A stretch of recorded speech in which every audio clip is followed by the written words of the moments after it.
Is day 90 and part 2, looking at Numbers 29 verse 12. On the 15th day of the 7th month, hold a sacred assembly and do not do any ordinary work. Celebrate a festival to the Lord for 7 days. Present as an aroma pleasing to the Lord a food offering consisting of a burnt offering of 13 young bulls, 2 rams, and 14 male lambs a year old, all without defect. With each of the 13 bulls, offer a grain offering of 3/10 of an ephah of the finest flour mixed with oil, and with each of the 2 rams 1/5, and with each of the 14 lambs 1/10. Include 1 male goat as a sin offering in addition to the regular burnt offering with its grain offering and drink offering. On the 2nd day, offer 12 young bulls, 2 rams, and 14 male lambs a year old, all without defect.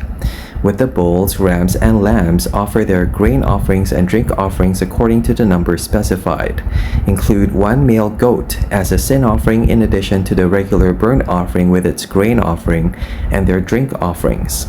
On the 3rd day, offer 11 bulls, 2 rams, and 14 male lambs a year old, all without defect. With the bulls, rams, and lambs, offer their grain offerings and drink offerings according to the number specified. Include 1 male goat as a sin offering in addition to the regular burnt offering and with its grain offering and drink offering. On the 4th day, offer 10 bulls, 2 rams, and 14 male lambs a year old, all without defect. With the bulls, rams, and lambs, offer their grain offerings and drink offerings according to the number specified. Include 1 male goat as a sin offering in addition to the regular burnt offering with its grain offering and drink offering. On the 5th day, offer 9 bulls, 2 rams, and 14 male lambs a year old, all without defect.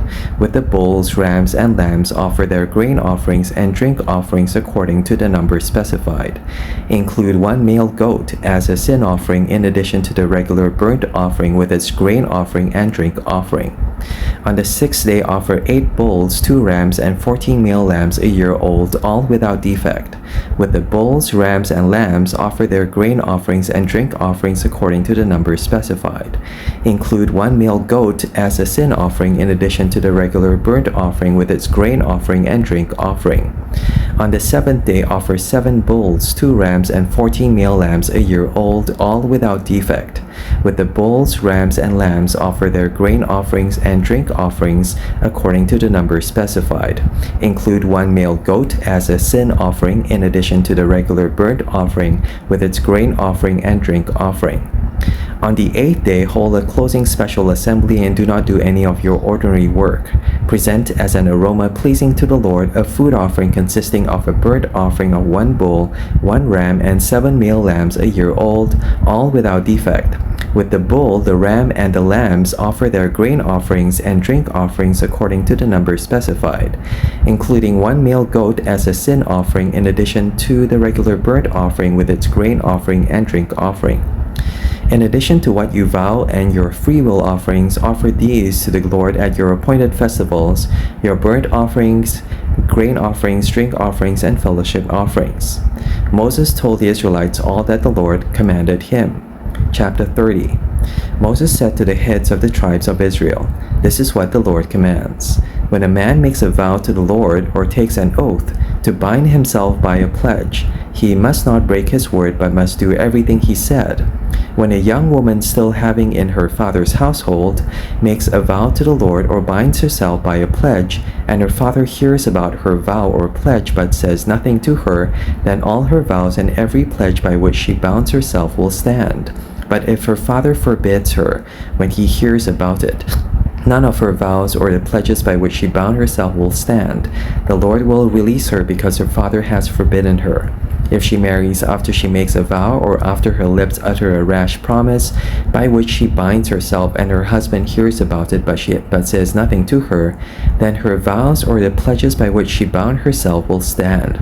But if her husband forbids her when he hears about it, he nullifies the vow that binds her or the rash promise by which she binds herself, and the Lord will release her. Any vow or obligation taken by a widow or divorced woman will be binding on her. If a woman living with her husband makes a vow or binds herself by a pledge under oath, and her husband hears about it but says nothing to her, and does not forbid her, then all her vows or the pledges by which she bound herself will stand. But if her husband nullifies them when he hears about them, then none of the vows or pledges that came from her lips will stand. Her husband has nullified them, and the Lord will release her. Her husband may confirm or nullify any vow she makes or any sworn pledge to deny herself. But if her husband says nothing to her about it from day to day, then he confirms all her vows or the pledges binding on her. He confirms them by saying nothing to her when he hears about them. If, however, he nullifies them sometime after he hears about them, then he must bear the consequences of her wrongdoing. These are the regulations the Lord gave Moses concerning relationships between a man and his wife and between a father and his young daughter still living at home. Chapter 31. The Lord said to Moses, "Take vengeance on the Midianites for the Israelites. After that you'll be gathered to your people." So Moses said to the people, "Arm some of your men to go to war against the Midianites so that they may carry out the Lord's vengeance on them. Send into battle 1,000 men from each of the tribes of Israel." So 12,000 men armed for battle, 1,000 from each tribe, were supplied from the clans of Israel. Moses sent them into battle, 1,000 from each tribe, along with Phinehas son of Eleazar the priest, who took with him articles from the sanctuary and the trumpets for signaling. They fought against Midian as the Lord commanded Moses and killed every man. Among their victims were Evi, Rechem, Zur, Hur, and Reba, the 5 kings of Midian. They also killed Balaam son of Beor with the sword.